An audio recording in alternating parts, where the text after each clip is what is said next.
What's up, AfterBuzzers? We are back for 2 episodes of Mistresses. Stay tuned. You're tuning into the destination for TV superfan discussion, AfterBuzz TV. And now, let the buzz begin. We using the Sexual. I know. What's up, everyone? We're back finally after a few weeks off. I know, and it's just getting good. I'm Francesca. You can find me on Twitter and Instagram at XOXOCESCA. You're so funny. What's up, y'all? You can find me everywhere at April Whisenhant. Yes, and our 2 other lovely co-hosts couldn't make it tonight, but I think Allison might be hopping in chat later. I got the chat up, so let us know what you thought. We got last week's. We got, it's just a lot of craziness. I know. So we have 2 episodes that we're going to cover tonight. The first one was episode 7, which is Survival of the Fittest. And then the second one is 8, which was Bridge Over Troubled Water. Yeah. Sure did get a little bit troubly.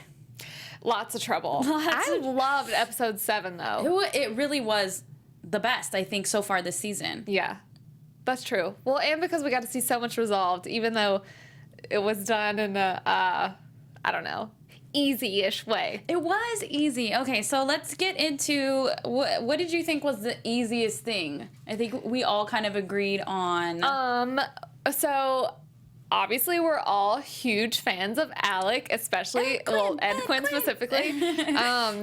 But it was just this is something we've been discussing in our show and just amongst ourselves, like how this was going to be resolved with the custody battle. Right. And we're like, oh, he just comes back and then this huge thing happens. And then it's like, oh, Karen goes and takes Vivian to them because she can't get into the doctor, and Vivian has these, random symptoms and a fever, and nothing's helping. So she does take a big step. Like, that's a very courageous thing that she did, because that's always something that, an evil person could potentially use against her. Like, oh, she brought her to me to take care of. But it was just all, like, tied up with a pretty bow. Like, I bet that took a lot of courage. So we're good, girl. We're good. No more lawyers. Like, we'll figure out an agreement. And I'm like, well, that was very simple. I know. I was excited because we got Dom back. I love Dom, and he was here to help Karen.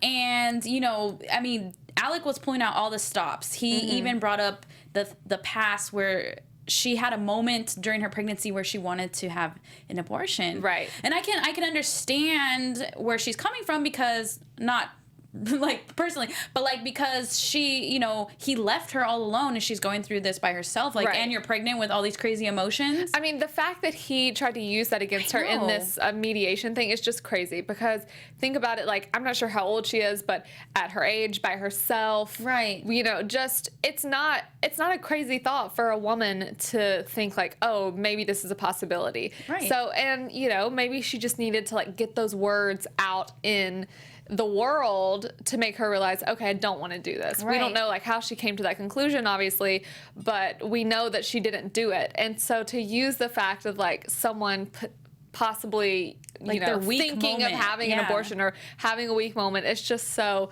cruel, because it's like, I'm sure many women have had a thought. She just happened to say hers out loud. Right. And he was gonna try and hold that against her. I know. And for someone that she trusted so much, even after he left her without saying anything, she still felt comfortable enough to say that to him. And I was really expecting like this war to keep going back and forth between them. Yeah. And then, Vivian's not doing well. And because, what was her name? I have it written down somewhere. The new wife? The lady. I don't know. Have it somewhere. But, because she's a pediatrician, like you said, she decides, this might be just the best thing to do. Yeah. And then it's just... Well, it's her daughter. I mean, like, when it comes down to it, she wants her daughter to be okay. Right. So if she can't get her into another doctor, then she did do the right thing. And it was tough for her to do. But it was just a little easy ABC, okay? A little too easy. Yeah. And I'm wondering, I don't know. It just... Dom's gone again now. He's like, all right, well, it was great helping you out. Yeah. Well, Allison said earlier, thinking about Alec's character, she was like, oh, well, that's a nice way to, like, end his storyline. Mm-hmm. She texted that to us earlier. And, I mean, that's true. Like, I guess okay, well, you're good. We don't need to have you on the show. But they needed to address What happened? his situation. Yeah. So, yeah. The Dom thing was random. So random, but I enjoyed it for like 5 minutes. I did too. Well, and then, like, now he's married. He's happy. I know. That's why I feel like, I mean, obviously we love this show, but it just feels like they're like giving people these conclusions. Right. About certain big things. Like, what? Oh, why else do you bring Dom back? To let you know that this major character from, the beginning of the show is, like, doing good. He's okay. But then again, they're also opening, like, a ton of other stuff in tonight's episode, so. Right, yeah. Yeah. So, yeah, April was saying the last episode kind of felt like there was a lot of closures and a lot of wrap-ups. Yeah. But then, yeah, we kind of have a little rocky territory this episode. Allison said, I thought it was going to go on a lot longer as well. Strange how fast it was button up. She says, Dom. Hilarious. I really thought it was funny, too, though, because I'm like, Dom? I know. You're here? I was like eating food while I was watching the episode, that particular episode. Yeah. And I looked down, and then I looked up, and I'm like, oh my God. But he is just good looking, though, so. So good looking. We love a little man candy on this show. Mm-hmm. And if Alec's not going to be there anymore either, like, at least we got to see Dom for a few seconds. Yeah, true. So that, yeah, because, and then we do see, so bleeding into both episodes, we do see the nanny that's there because Alec's, like, investigator came and the nanny was saying, oh, he's asking about the cough and this. But then, did you feel anything weird from her from that episode? Because I didn't. No? I think she kind of seemed like slightly too into it, if that makes sense. But then Yes. again, I used to nanny 4 little girls at one time. Like, you really 4 do at become. once? Oh yeah, all under the age of 4. You are crazy. It was crazy, but I loved it. But you really do become like a part of the family without even really meaning to. Right. So it's like I kind of get where you get more into it than maybe you really should, or maybe than people think that you actually do. But I mean, what she did tonight was just weird. Crazy.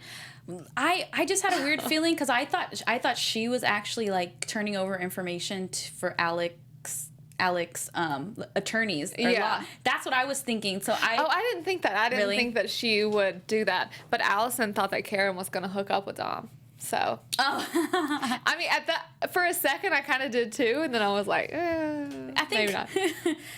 Karen's had enough of her little flings, I think. Really? She needs a man. She does need a man, and that's why Lydia's crazy weirdo ass, excuse my French, is here now. So, she's freaking out about Lydia that she's too too involved, I guess, right? Or she's freaked out about something with every other nanny, so she's kind of like picking random little things about her, and she's like, something's just a little off. And, they have that little dinner in tonight's episode or lunch, whatever. Yeah. And, she says she's an army brat and grew up in however many cities before she was 21. And that she was just, kind of like a little lonely girl. It had been 3 years since she had been on a date. Right. She has no friends. Right. So people like that, someone who's a little more reserved and a little more, hasn't like gotten out there in a while. Sure, they'll be, kind of like hermity a little bit. And she is, except now, I don't know. I thought she's crazy. So she started, we see her setting up this online dating profile, and she's like writing this information, Shy Girl 57, whatever her name was. And then I knew it. As soon as I see like the blank icon where the picture was supposed to be, I'm like, oh, she is going to put a picture of Karen. Oh my God. For a split second, the background looked like the background they used for Stacy in her album. Oh, yeah. So I was like, Stacy? But yeah, when I saw Karen, I'm like, oh God, it's just Catfish. Well, and it's the worst person to do it of. First of all, she's famous. Right. And so, I mean, I guess it's possible. Well, she's not famous, but you know what I mean. It's possible that other people could make up like a fake profile about her too. But also, like, she's well known. Plus, she's your boss. So, what if you do meet someone on this thing? Are you just never going to meet them in person, and they just think you're this? I don't know. It's just weird. I'm worried it's going to create drama for the whole, like, Alec is going to be like, okay, this is something else we need to worry about with you. That's true. Well, I don't know. I kind of feel like Alec's I feel like he's just gone. He's gone. No, Yeah. Ed, come back. I know. Yeah, so Lydia's crazy. I'm really excited to see where that goes. I'm nervous, though. Yeah, me too. I'm very nervous. I don't think it's like a I think it's just a weird thing. Like, I think she's just kind of a little bit of an off person. I don't think it's anything where she's, like, actually going to try and steal Karen's life. Oh, yeah, because didn't I say, well, for a second, I was is she going to steal the baby? Is she going to steal the baby? No, she's not going to steal the baby. Crazy I thought she was. But yeah, catfishing is a little less crazy than stealing, but still crazy nonetheless. Yeah. I don't think she's, like, serial killer crazy. No. But, I hope well, not. maybe. There needs some... We're like, wait, I don't know. I don't know what's going to...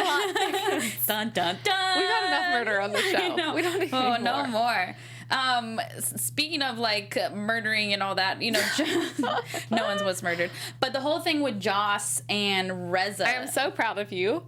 You just said that so well. The whole thing with Joss. I didn't say what do I usually say? You don't say Josh. Yeah, I always just blend that one together. Yes, Joss. Now I'm gonna think about it too much. You know, she beat the crap out of Reza in the episode 6, and now he wants to file for or he wants to press charges. I was gonna say file for divorce. Yeah.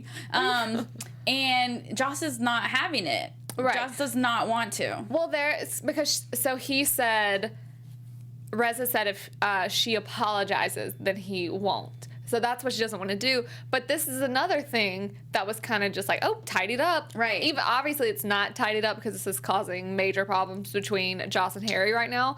But in that situation, we were like, oh, because this has been such a huge lie. She's been lying to him about this all season. And then they literally didn't get married because of her lying in that instance.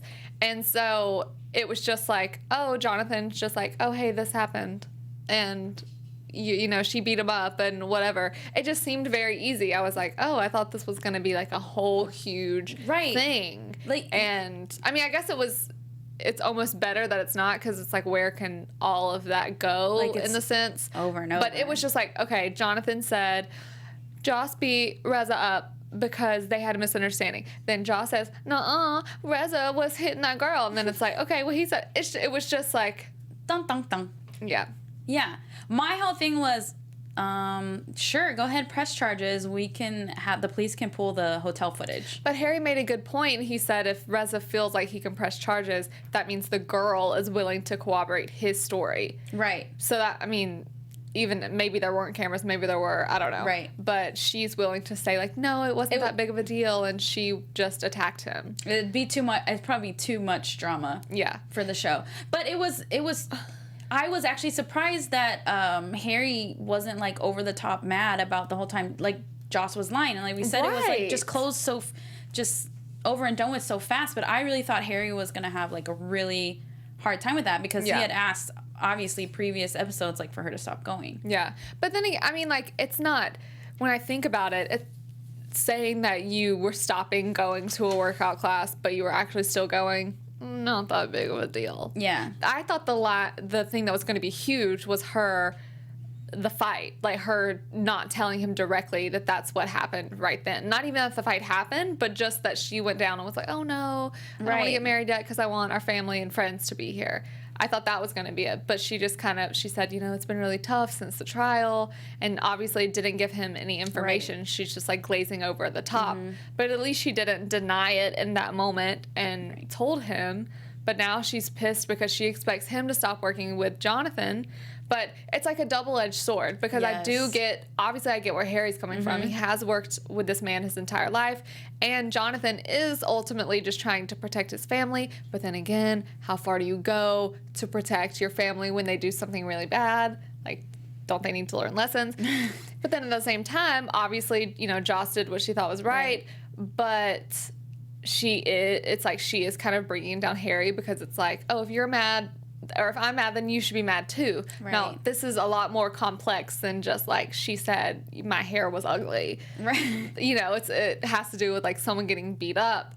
But I don't know, it's just a sticky situation. It is sticky, and that's why business and family sometimes just really don't mix. And this is a prime example because, you know, we see in this tonight's episode, Harry meets, you know, that girl that's Michelle, I think, or Karen, I forgot what Kristen, her name was. Maybe, or something. I don't remember what her name was. But she's like, you don't let anyone stop you. You only like ride it as long as you can. Yeah. Because, you know, it's a great ride, and he's you know, it's not fair for him to not go after his dreams, even though it is kind of a sticky situation. And then I'm just like, can they ever just be happy and love? It's like always something with Joss and Harry. I know. It really is. Well, I mean, the girl, the actress that he met her, I'm guessing she was an actress, she makes great sense, though. Like, it is kind of confusing to me why Joss is being so hard on Harry about working with Jonathan. Just because he was defending his nephew. He wasn't even defending his nephew, really. He was just saying, like, okay, he was trying to help. He's like, I don't think I can stop him from pressing charges unless this happens. So he's almost like relaying the message. He's not saying that what Reza did was okay. So that's why, I mean, it's not like the happiest marriage, work marriage, of course, but at the same time, it's like Joss has to realize that this is what he's been working for so long. But she makes a good point, like, your dreams are different now. They used to be about the bistro and us, and now it's about this. But dreams do evolve as opportunities come about, just like her stuff. Look at the office that she has now and all that she's doing with her career. And I don't know. She's being very, I think she's being selfish in a bad way, and I think Harry's being selfish in a good way. Then again, I'm just like always team Harry, obviously. But I don't know. And so we see in this episode, you know, Scott comes to see her, and we'll talk about that in just a second. Yeah. But one thing he says is, you're afraid of commitment. So I think this does reflect in this situation, because Joss, there's always just something that's prohibiting Joss from committing to Harry. Do you know what I mean? And it's not necessarily like she's purposely doing it. It's just all these things that just keep coming up, you know? Well, she's definitely making, you know, something bigger than it needs to be. She's not, I mean, obviously she went through a crazy traumatic experience, but it's leaking out into other parts of her life. Like, I don't think she would be normally, of course, so upset with Harry for continuing to work with Jonathan. Maybe at first, but like she's a reasonable, smart person, and there's a reason why we're not like, oh my gosh, absolutely not. Harry shouldn't be working with him. Because it's not wrong of Harry to work with him. Now, maybe it would be weird if it was Reza that he was directly working with. Exactly. Sure, but it's not. It's his, like, very much older uncle who was just trying to ease the situation and not have his entire family name brought down and dragged through the mud. I understand that. So, but because she hasn't dealt with these other much deeper and more traumatic issues, like the pain and the anger from that is trickling out into all other aspects of her life. Exactly. And I just, oh my God, losing my thought. What? Ah! Don't catch it! Phew. Keep talking and I'll remember. Oh man, what was it? I don't know. I just think that Joss, what? I'm so sorry. Go ahead. No, I was going to say, and yes, it's leaking out into everything, and she's still, this is over a year later, and she's still not ready to talk with Harry about it. Yeah. You know, and we see when they're in bed, and Harry, I was actually surprised that Harry said, hey, we need to talk. Because I was just feeling like it was just going to keep, like they were just going to lay down and turn the other way. And it was just going to keep going, that like resistance. But they basically kind of broke up. They didn't. They're definitely not broken up. I mean, we see in the next preview that they have a hot, steamy makeout section. Yeah. Session. It's S's. But like that was like a tough talk. Like, well, because they started out and you think it's gonna go one way, like you think it's gonna be like okay, but instead they both like say something. I forget what they said, but said something tense, and the other one's like, That's when she said the thing about like, well, your dreams are different, and then he said, I don't think it's not me making the choice of us growing apart. 'Cause that's what they talked about, how they feel like they're growing apart. He's like, it's you. And I feel like it is her. I think that he has been trying to include her. Now, even though he knew she would say no, he still should have been like, do you want to go with me to this thing? Like, even if he knew she was going to say no, that would have been better of him. But then, like, how she was when he's like, so I guess you don't want this swag bag. And she's like, yeah, no, thanks. I know. I thought she was going to be saying that. Like, I think I was looking down and I looked up thinking she was going to have, like, a smile on her face. Like, ha, ha, like, swag jokingly bag. and take it, yeah. And, like, no, she literally didn't want it. And so it's just, you know, someone doesn't need to be beat down constantly. It's just going to affect other areas. And he's not the one that's doing, like, the beating down of Joss right now. He's the one, he's trying to help, but she won't even talk to anyone else about it. In episode 7, he says, you know, like, he visits her at the impact place. Yes. And he's like, will you try, and we think about going to a therapist. And she says, oh, yeah, I'll consider it. Like, clearly not going to consider it. She's like April's mom, but we'll get to that later. Oh, gosh. I know. Almost forgot that. Yikes. But I think also, you know, obviously this is a weak point again in Harry and Joss's relationship. And now we're adding Scott into the mix slightly again. I don't know how far this is going to go after this episode, but you Hopefully know, not nowhere. I just want Harry and Joss just to be together, even though Scott is like really nice to look at as well. Oh, Harry is much nicer to look at than Scott. How I mean, would they're they all both just beautiful, obviously. Live happily ever after in their house, right? Can't we just like live in a house and just be Shirts there off, together? you know, surfing, all that. Shirts off, no clothes necessary. Just cook really with your hope abs out. Really hope my mom's not watching this. Hi, Mom. So like the whole thing with Kate and Scott is that Scott actually was the one, you know, that shut it down 2 episodes ago. But Kate is kind of like relentless. And I feel like Kate's been relentless with every guy that she's kind of been dating since, you know, she broke up with her, whatever. Yeah, it's like she's way too overbearing. Yes, you don't have to be in a relationship. Like, chill out. But I get where, like, how she showed up at his work and they had that, like, sweet sentimental moment and everything. She used the shoes to her advantage. You can do that. Joss didn't even realize she gave her some ammo. Oh, yeah. But she feels a very strong connection, which we saw. Like, we all thought the same thing. Right. So when you think that it's something more than, like, just the average Joe Schmo, or, like, more than just your typical, oh, I'm dating this guy feelings. Your crazy comes out a little. You go for the gusto. That's why whenever she showed up to his work at nighttime, I was like, oh, good.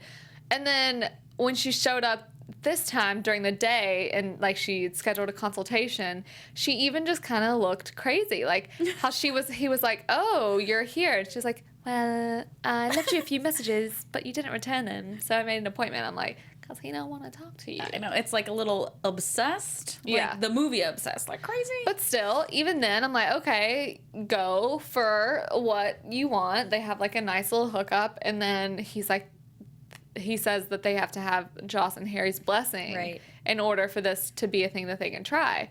Because it does seem like he genuinely has feelings for her at this point. I think he does. I think he did, yeah. Well, yeah, he did. He did. Yeah. And, of course, Kate lies because that just only makes sense. And then... well, because she has that conversation with Harry where they're talking about, he's like, I don't know if I should work with Jonathan. She doesn't want me to.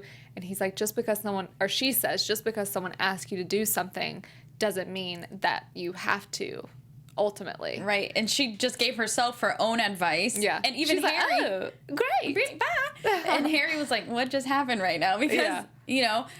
So, yeah, she keeps going after it, lies to him.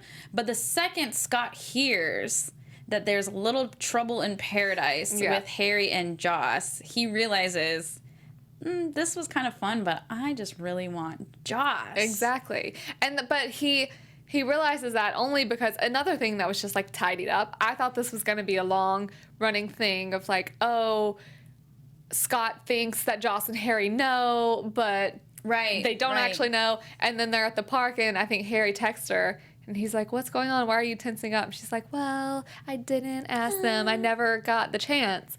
And I was just like, well, that was easy. I know. That was quick. Easy. I'm like, what's the point of lying if you're just going to tell the truth right after? Right. Always tell the truth. That is the moral of this show. It just doesn't make sense. Like, why? I mean, obviously, I get, like, maybe I don't know. It's just, they're cutting stories a lot shorter than I thought they would, I guess. But that being said, you just see the moment she says, she's like, I didn't tell them because everything's so tense. And they were supposed to get married in Vegas, but they didn't. And he's like, ding. Oh, they didn't? Yeah, and you just see his face immediately light up. So poor Kate. But she kind of suspects something. Like when they hug, her face was like... I didn't notice. But probably just because she seems a little bit clueless. Well, she clearly is. A little bit. Yeah, and he takes that advice, or he takes that tidbit, not advice. Yeah. And just shows up at Joss's work. Random. And kisses her after he says, like, he's loved her this whole time. And that was a hot kiss, though. Meow. I won't laugh. That was... Meow. And she, she was like, no. I was actually kind of, like, worried that she was gonna... kind of enjoy it. Because things have been so off between them. Harry, That's why I think she just, like, it's clear that she truly loves Harry because she just... Thank God. I don't know. Yeah, and then, so April and I were having this discussion about how, when Kate and Joss finally sit down, Joss is just, like, ruthless and, like, don't call him, don't talk to him, we don't agree with it. Yeah. And... well, because she says to Scott in that thing, she's like, you need to leave Kate alone, because obviously she's going to get hurt if she finds out, and then she's like, and you need to leave me alone. Yikes. And when you tell somebody to leave you, no. They don't keep coming back. No. And poor Kate over here, but I think what Joss did is better. Instead of... because she easily could have said, you know what, he came to me, and he said he likes me. Yeah, like, that would have just been a horrible move and evil of her. And so I'm glad she didn't. Yeah. But she had to be harsh because otherwise Kate's gonna, like, keep pressing this and she's gonna get even more heartbroken than she already is. I mean, we see her screen and she's like, text. Well, because that's the worst thing in the world when no one freaking texts you back. Because I don't think that I think she thinks that she and Scott have had, like, a real true thing, just like we thought at first.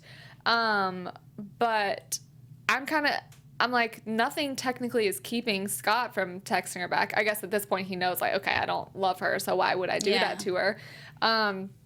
I just wish there was another way that she could have done it. I definitely agree in the sense, like, she couldn't have gone and said, oh, he came and said, the reason he's not going to text you back is because this. Like, that's just a knife to the heart. Evil. But I just feel like, isn't there another way she could have done it? Because now... she's gonna blame it on Joss forever. Like, oh, he's only not talking to me because you told him you don't approve. Yeah, I mean, it's another tough one. Yeah. Well, and I feel like she'll still keep going after him, but then maybe he'll just eventually tell her. And that is better than Joss telling her. And then she'll realize, like, oh, she was just trying to protect me, and that's why she told me that. Because I feel like if she thinks the only reason that he isn't contacting her is because Joss and Harry don't approve, she's still going to go after him. Yeah. Because she's going to be like, I don't care, we can run away together. Gosh, should be a writer, huh? You and Allison. Yes. I think, though, if Scott's not going to text back at all, then I think this is probably going to end. But he hasn't been messaging her back, or he wasn't messaging her back before. She just showed up at his office. Oh, you're right. That's why she said, I sent you a few messages. Messages. But you didn't return them, so I made an appointment. Look at my shoes. Yes. Can we talk about the bromances between Harry and Mark? In both episodes, they had their little bromance. I love Harry and Mark. I love them, too. They're my favorite little set right now. They're the best couple on the show. Because they do everything together, like... whenever Harry asks Mark to go to the thing with him, he's like, do I have to wear a tux? Nope. I was kind of excited. I was hoping I would see Mark in a tux. Yeah. They're just the only two that, like, tell each other the truth and are actually really there for one another. And it's just cute. It's nice to see them because I don't know, it's just cute. It's a cute romance. It's like a light moment in a lot of heaviness right now. Exactly. Everybody is going through something. All major stuff, especially my girl, April. Oh, April. Even though I'm still, like, annoyed, but whatever. First, with Lucy, I think it's so crazy how we're seeing Lucy grow up. Like, Oh, it's so crazy. it's so crazy. And you know, she's in the teenage years and the whole thing. They found a condom in her pocket and they freak out about it. And we find out later it's because, you know, she has sex ed. Because it's like, oh my God, she's growing up. They have sex ed in school.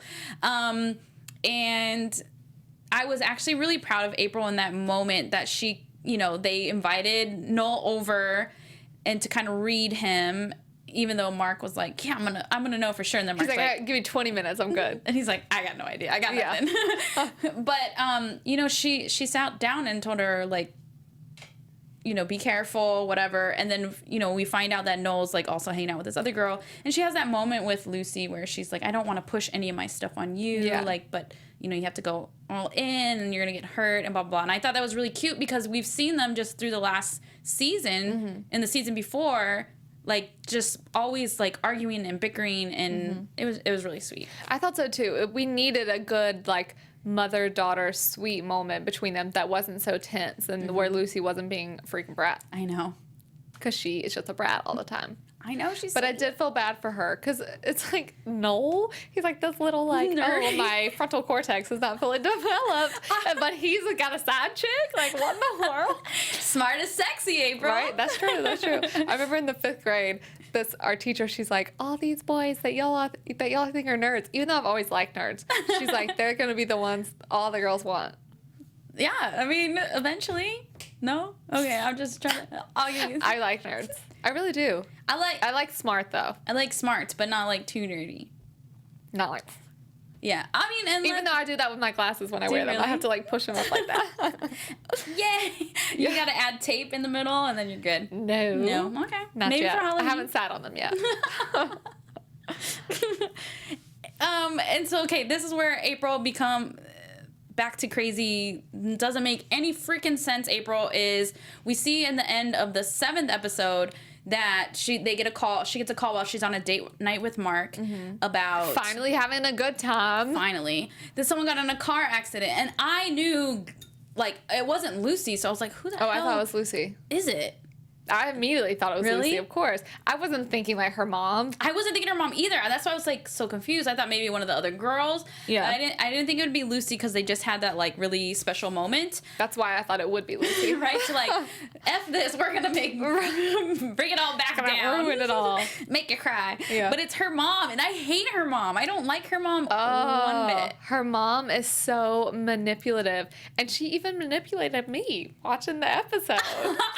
Yes, okay, so April and I were also debating this. You know, okay, so we see she has a car accident. She swears she wasn't drinking, but of course, you know, when they're at the doctor says you have like late stage or like a really far developed psoriasis of the liver. Cirrhosis, sorry. Which is only because of drinking alcohol. We're moving on fast, Yeah. okay? Only because of alcohol. And you can get a transplant, but you have to never go back to that stuff. No alcohol, no drugs, no nothing. Nothing. So we know that she's still drinking, and you know, it's your mom, and you want to help your mom, and you want to do anything possible to make sure your mom's healthy. Yeah. And so she and Mark sit down and they realize she needs to go to rehab. But then Marjorie, right? That's her name. Yeah. Pulls the crying, and I need you, and I need this, and I'm like, no, April, and April, the other April, real April, April. in real life April. Yeah. She's like, you wouldn't do that for your mom? Well, it's not that, but I mean, alcoholism is a disease, just like her cirrhosis of the liver is. So, seemingly, I thought, okay, when she gets this like majorly horrible news, and a doctor tells you, if you do this, you are not going to get the thing that is going to save your life. Right. To me, that's like, okay. You do cold turkey. So obviously she has a relapse when Mark is at home and she falls and he helps her, realizes that she's drunk. And when April sat down to talk to her, she did obviously, like, death changes a person. When you it's scary. We all know it's morbid. I'm not even gonna say it, but y'all know what I'm even about to say. No. But when you're like faced, she made a good point. Like when you're faced with a number like that, even if you don't know what the number is, she's like, that's scary. Of course, that's horrifying. So it's almost like, okay, the falling off the wagon, even though what was it, maybe like a day or two. I can understand that. But she genuinely seemed like, you know, that was such a mistake. Da da da da. And the thing that got me is when she said to her, she's like, if you send me away, I won't make it. I just don't know what else you do in that situation other than try it out for a little bit. And then if it doesn't work, which, you know, clearly we see is not going to work, maybe then you do it. But how are you just supposed to say no when it's something they've never tried before? Right. Obviously, she was using it to manipulate her, for sure. I know that. But how do you say no? Yeah, no, I know. And I was talking with April saying, you know, I was obsessed with intervention, A&E's intervention. Oh, me too. And, you know, I've just seen it so many times, and I know it would be so tough if my mom or dad were ever in that position. Yeah. But I know that they need help. And plus, since she's sick, she'd only be in rehab for, 3 months? And they would have doctors there too, so she's in good hands no matter what. But some people just don't do well in those situations. Yeah, it's who possible. knows? Who knows? But I just hate that Marjorie's just playing her own daughter, and she's trying to make it seem like she cares. But and this is an addict. They're concerned about themselves and their next fix, or what they're gonna do to possibly have their next fix. You know? But see, the last part at the end, when she and Mark are having that conversation, it doesn't seem like she wants to stay there for herself. It genuinely seems like she wants to stay there to, like, get him out, because she doesn't think that he's good enough for April and for Lucy. I think it's because she knows he's not gonna put up with the crap. Yeah. And, you know, she even said, like, I blame you. You're the one who showed my daughter the bottles, you know, the little alcohol bottles and this, even though it was because, didn't April confront Mark, you know, so he had to clear his name. Right. But I don't know why she's just bent on, like, she does not like Mark. Well, I think but you just made me think of this. It literally is because he's the one who isn't gonna put up with it. She's like, I already know you told her about that, and you told her about the other night. Of course he's gonna tell her. Like, why would he not? And he knows all the signs. So even though he's trying to be nothing but helpful and nice to her, but that look in her eye was just evil. So evil when she's like, you won't be here for long.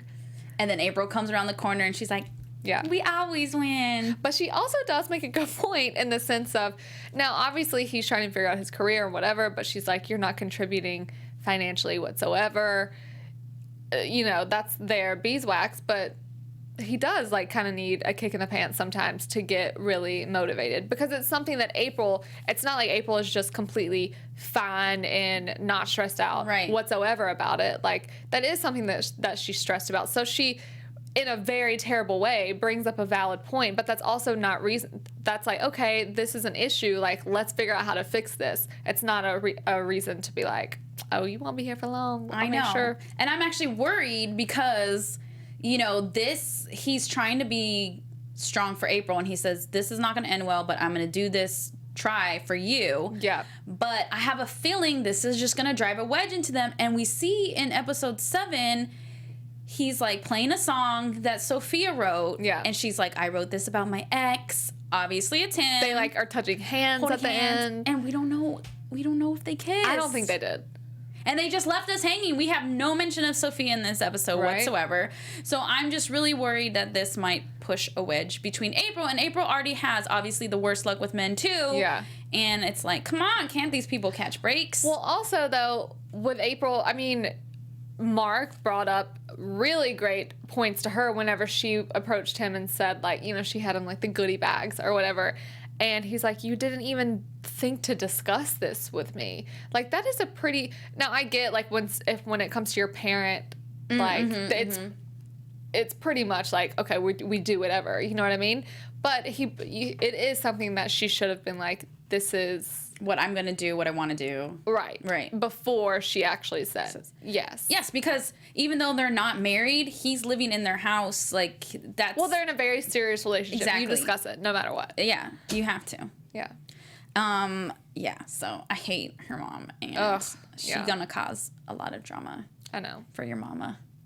it was just, I'm just like, did this need to come back? I don't know. The mom. Yeah. Ugh. It's going to be a whole thing when she dies. That's awful. But you know what I mean? It's like, I don't want him to, like, something to happen and then end up blaming Mark because, like, I don't know. I just feel like it's a messy situation. Yes, so episode 7 was nice and clean, and then 8 just got it all messy again. Yeah. Yeah. Should we do predictions really quick? Yeah, let's do it. Do it. Anyone else say anything? Your AfterBuzz TV. Not too much. Just watch along with. What do y'all think? Anybody got some predictions? Let us What do know. you guys think? What do you think? Well, I mean, obviously, I think Joss and Harry are, like, end game.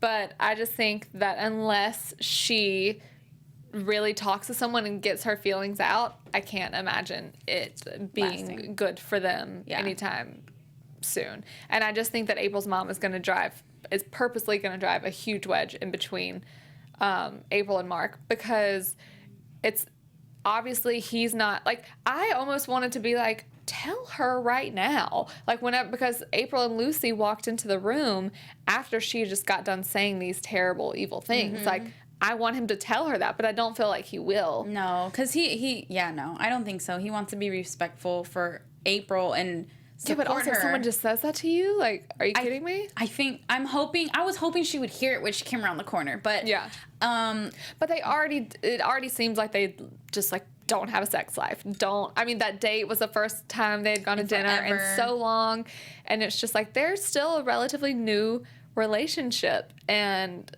it's just like heavy things can come on in relationships early, but you also have to, like, keep the magic. I know. Between the two of when you. they were in that little blow up bed and he, like, kicked the lamp or kicked whatever, I thought they were doing that, but really they're just trying to get comfortable on the water. But they need some loving. Yes.